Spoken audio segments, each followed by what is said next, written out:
สบายดีทุกคนวันนี้ไปเลาะป่าเนาะไปยิงนกอยู่ดอกนิ้วเนาะพี่น้อง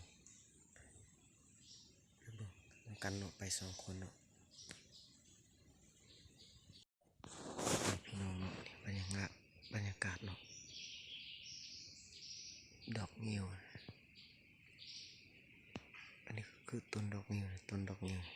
เนาะ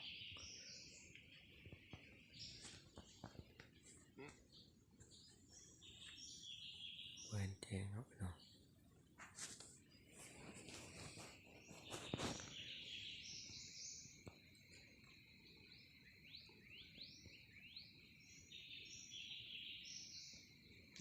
บรรยากาศเสียงนกฮ้อง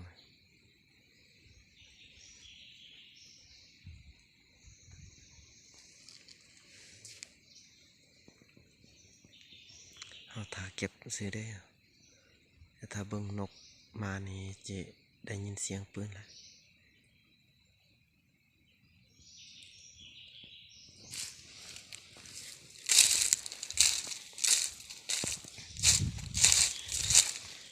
มีคนนกนี่พี่น้อง